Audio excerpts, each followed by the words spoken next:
بسم اللہ الرحمن الرحیم۔ سلسلہ دروس احیاء العلوم۔ آج ہمارا درس نمبر 59 ہے۔ بحمد اللہ 58 دروس مکمل ہو چکے۔ پچھلے درس کے اندر ہم بیان کر رہے تھے سجدہ اور اس کی اقسام، اس کے فضائل و اکرام۔ تو آخر میں ہم بیان کر رہے تھے کہ سجدہ شکر جو ہے یہ مستحب ہے، اور امام اعظم ابو حنیفہ رحمۃ اللہ تعالی علیہ کے نزدیک جو اس کی قرآت ہے وہ فقط اسی وجہ سے ہے کیونکہ سجدہ شکر جو ہے وہ اللہ کریم جل جلالہ کی طرف سے ملنے والے انعام و اکرام پر کیا جاتا ہے۔ تو امام اعظم ابو حنیفہ علیہ رحمہ فرماتے ہیں اللہ پاک جل جلالہ کے لاکھوں کروڑوں انعام و اکرام بندے پر، یہ جو سانس ہے ایک ایک سانس یہ بھی تو اللہ کی طرف سے ایک انعام و اکرام میں ہے۔ اس کے علاوہ دیکھا جائے تو بہت زیادہ اللہ پاک جل جلالہ کی طرف سے نعمتیں ہیں جو انسان کو ملتی ہیں۔ اس نعمت پر جو ہے اس کی بارگاہ کے اندر سجدہ شکر ادا کیا جائے، تو زبان سے اللہ کا شکر ادا کیا جائے، تو لہٰذا سجدہ شکر جو ہے یہ مکروہ ہے۔ جبکہ صاحبین کہتے ہیں کہ سجدہ شکر جو ہے یہ بھی ایک عبادت ہے اور انسان کو کرنا چاہیے۔ اس میں انسان کا جو معزز ترین حصہ ہے پیشانی، اس کو جب انسان اللہ کریم جل جلالہ کی بارگاہ میں جھکائے گا تو دیکھیں اللہ کی طرف سے ملنے والے انعام و اکرام اگرچہ لاکھوں کروڑوں کے حساب سے ہے، لیکن جب انسان اپنی توفیق و استطاعت سے اس کی بارگاہ میں سر جھکائے گا اور اللہ کی نعمتوں کا شکر ادا کرے گا تو ضرور اللہ پاک کی خاص رحمت جو ہے وہ ہم پر نازل ہوگی، اور اللہ کریم جل جلالہ کی رحمت کے ہم قریب ہوں گے، اس کا ایک خاص جو ہے وہ قرب ہم کو نصیب ہوگا۔ پچھلے درس کی آخر پر بھی میں بیان کر رہا تھا اعلیٰ حضرت مجدد دین و ملت مولانا امام احمد رضا خان فاضل بریلوی رحمۃ اللہ تعالی علیہ، آپ سے یہی عرض کی گئی کہ سجدہ جو شکر ہے وہ کیا شکر مسنون ہے یا مستحب ہے؟ تو اعلیٰ حضرت رحمۃ اللہ تعالی علیہ فرماتے ہیں سنت مستحبہ ہے۔ آپ فرماتے ہیں یہ سنت مستحبہ ہے کہ جس وقت ابو جہل کا سر کاٹ کر نبی مکرم صلی اللہ تعالیٰ علیہ وآلہ وبارک وسلم کی بارگاہ میں لایا گیا تو سرکار مدینہ صلی اللہ علیہ وآلہ وبارک وسلم نے سجدہ شکر ادا فرمایا۔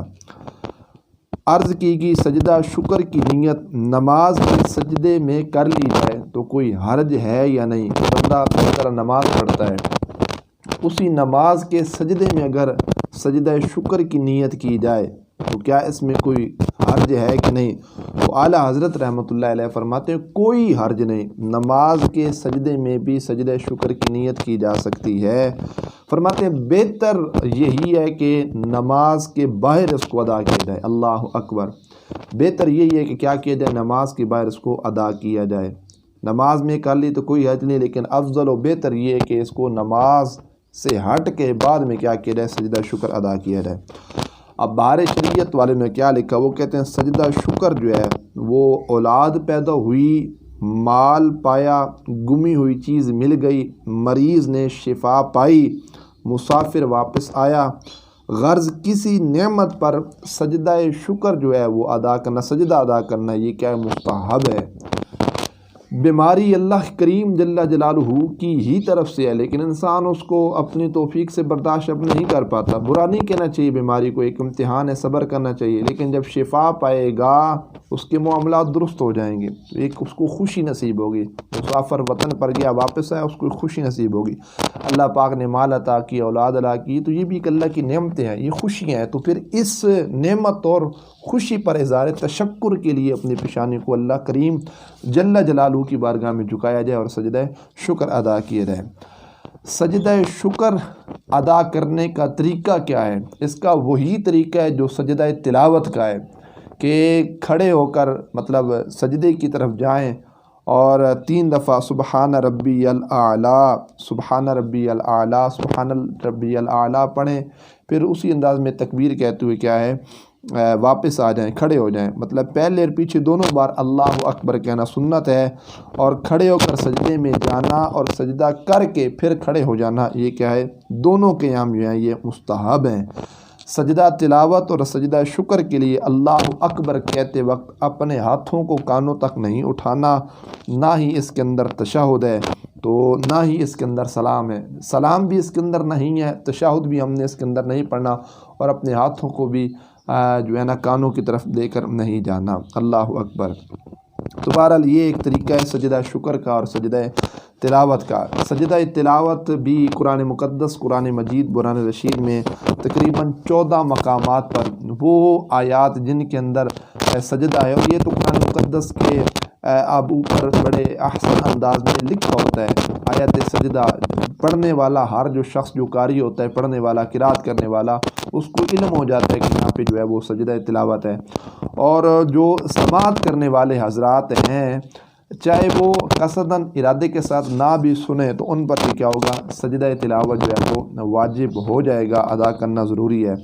امام اور مقتدی کسی اور شخص سے اگر نماز کے اندر یہ سن لیں تو کیا کریں، وہ نماز کے جب باہر آئیں گے تو وہ کیا کریں گے، وہ سجدہ تلاوت کا کر لیں گے، تو وہ جو واجب کا ایک فریضہ ان پر ہوگا، ایک ذمہ داری جو ہوگی، وہ اس سے ان کو جو ہے نا نجات مل جائے گی، اور وہ جو ایک شریعت مطالعہ کی طرف سے ایک ذمہ داری ہوتی ہے، وہ ذمہ داری جو ہے وہ اٹھ جائے گی۔ تو یہ کرنا واجب ہے، اگر کوئی شخص نہیں کرے گا تو وہ سخت قسم کا گناہ گار ہوگا۔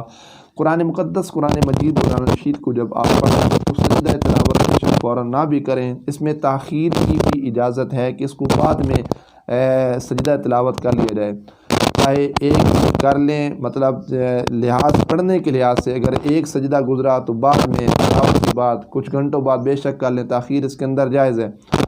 اگر آپ نے باقی بھی کچھ ایسی آیات تلاوت کی کہ ان کی تعداد 80 کو پہنچ گئی، تو بے شک آپ سارے کا سارا جو ہے وہ بعد میں 2 ہیں، 4 ہیں، 6 ہیں، 8 ہیں، حتیٰ کہ 14 سجدے بھی اگر ہیں، پورا قرآن مقدس بھی آپ نے پڑھ لیا تو 14 سجدے بھی بعد میں ادا کیے جا سکتے ہیں، اس میں کوئی حرج نہیں ہے۔ تو بار کیفے اس کا کوئی طریقہ ہے کہ کانوں تک ہاتھ نہیں اٹھا کے لے جانے، جس میں نہ تشہد ہے اور نہ ہی سلام ہے، اور یہ سجدہ جو تلاوت ہے وہ واجب ہے۔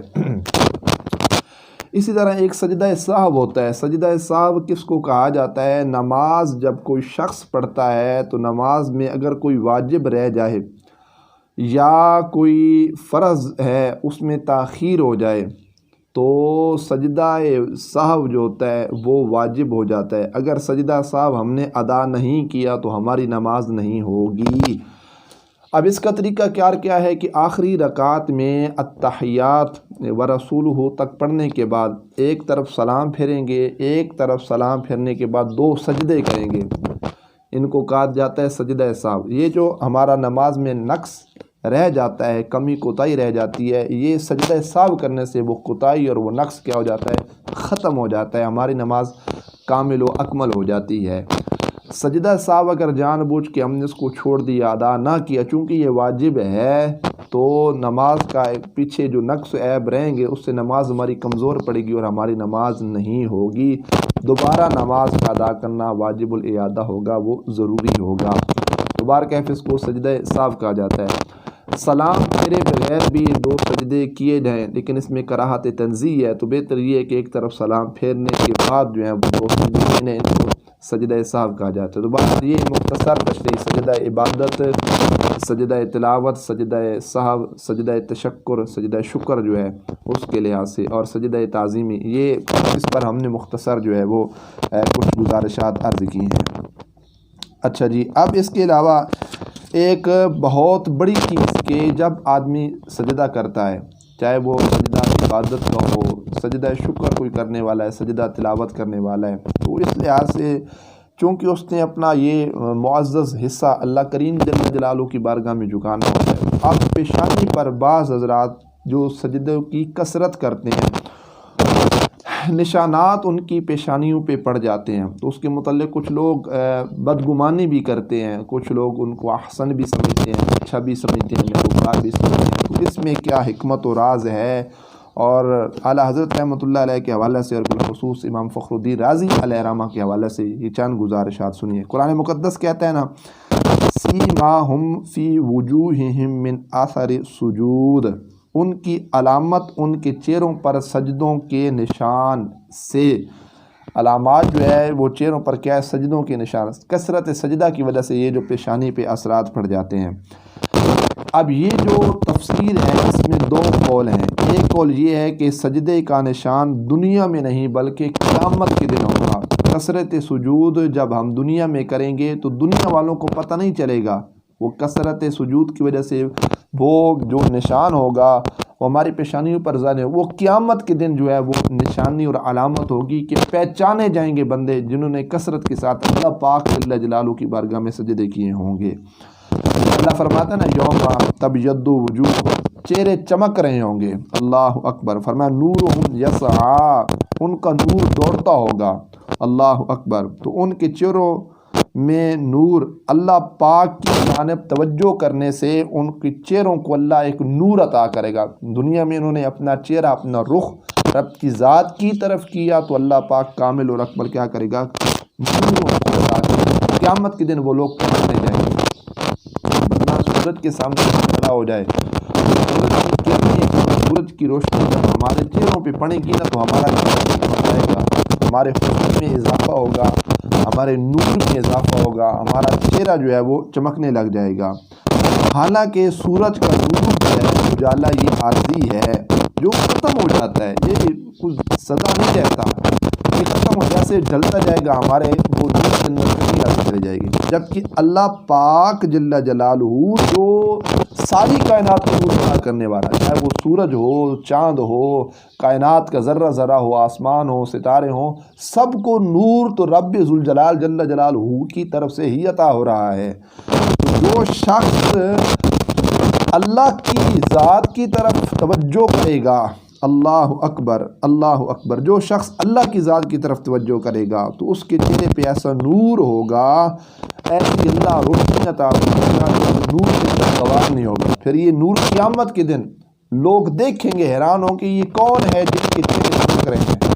اللہ فرمائے گا یہ وہ ہے جو کثرت سجود اپنی پیشانی کو میری بارگاہ میں جھکانے والے تھے۔ اللہ اکبر۔ امام فخر الدین رازی علیہ رحمہ کے بعد یہ قول تھا کہ قیامت کے دن ان کا جو چہرہ ہوگا وہ چمکے گا۔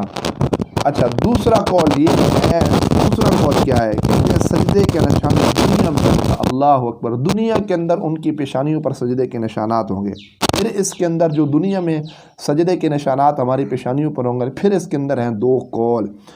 ایک قول یہ ہے کہ اس سے مراد وہ نشان جو کالا دھبا کی صورت میں کثرت سجود کی وجہ سے پیشانی پہ ظاہر ہوتا ہے، جس طرح وہ کہتے ہیں نا یار فلاں اس کے ماتھے پہ محراب لگا ہوا، اس سے یا تو وہ مراد ہوگا۔ دوسرا قول ہے اس سے مراد حسن ہے، بظاہر پیشانی پہ کوئی کالا نشان، کوئی کالا دھبا محراب موجود نہیں ہوگا، لیکن چہروں پر اللہ کی طرف سے ایک کامل نور ہوگا، چہروں کو اللہ تر و تازہ رکھے گا اور چہرے کو ایک کامل نور عطا فرمائے گا۔ اللہ اکبر۔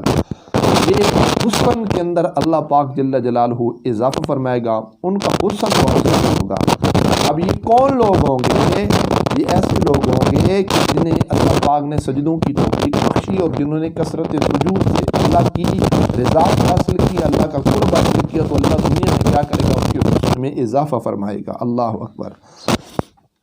عقل بندوں کے لیے کہتے ہیں یہ بات بھی بالکل واضح ہے کہ دو شخص رات کو جاتے ہیں، ایک شخص جو ساری رات شراب پینے کے اندر گزار دیتا ہے، کھیل کود میں گزار دیتا ہے، دنیا کی مصروفیات اور گناہ کے اندر گزار دیتا ہے، اللہ اکبر، اور دوسرا وہ شخص ہے جو اپنی رات میں اللہ کی عبادت، نوافل، قرآن مقدس کی تلاوت، ذکر و اذکار، ورائد و وظائف کے اندر اللہ کی رضا کے حصول کے لیے جو شخص اپنی رات کے کچھ حصے کو گزارتا ہے، تو دوسرے دن ہر وہ شخص اور ہر دو راتیں کاٹنے والا، ایک ہے رات کو گناہ کرنے والا، دوسرا رات میں اللہ کی عبادت کرنے والا، کہتے ہیں کہ ان دونوں میں فرق تو ہوگا نا کہ جس نے رات اپنی گناہ میں بسر کی اور جس نے رات اپنی عبادت میں بسر کی۔ اب ان دونوں میں فرق ہوگا کہ اللہ عبادت کرنے والے کو کیا کرے گا؟ چہرہ اس کا حسن سے منور فرمائے گا، حسن کو تازگی عطا کرے گا، چہرے کو اللہ ایک کامل نور عطا کرے گا، اور جو شخص عبادت سے ہٹ کر اپنی رات کو گناہوں میں مشغول و مصروف رکھے گا تو اللہ اس شخص کے چہرے کو حسن عطا نہیں کرے گا۔ تو یہ ہے اللہ کریم جل جلالہ کی بارگاہ میں سجدہ کرنا اور اپنی پیشانی کو خالصتاً اللہ پاک جل جلالہ کی رضا کے لیے جھکا دینا۔ اب اعلیٰ حضرت مجدد دین و ملت مولانا الشاہ امام احمد رضا خان فضل بریلوی رحمۃ اللہ تعالی ونور اللہ تعالی مرکزہ آپ ارشاد فرماتے ہیں یہ جو سجدے کے نشانات ہماری پیشانیوں پہ پڑ جاتے ہیں، آپ فرماتے ہیں کہ اگر یہ دکھاوے کے لیے جان بوجھ کر کسی شخص نے دکھاوے کے لیے اپنی پیشانی پر محراب بنایا، دبا بنایا، اس کو زمین پہ رکھا کہ لوگ سمجھیں کہ یار بڑا عبادت گزار ہے، بڑا یہ سجدہ کرتا ہے، آپ فرماتے ہیں اعلیٰ حضرت رحمۃ اللہ علیہ کہ ایسے نشانات بنانا پیشانی پر لوگ سمجھیں بڑے سجدے کرتا ہے، یہ حرام ہے، یہ گناہ کبیرہ ہے، اس سے بچنا یہ لازم ہے اور توبہ کرنا یہ واجب ہے۔ اللہ اکبر۔ اور یہ وہ نشان ہیں جو جہنم کے لحاظ سے جہنم لے جانے کا ایک سبب بنیں گے، وسیلہ بنیں گے جب توبہ نہ کرے۔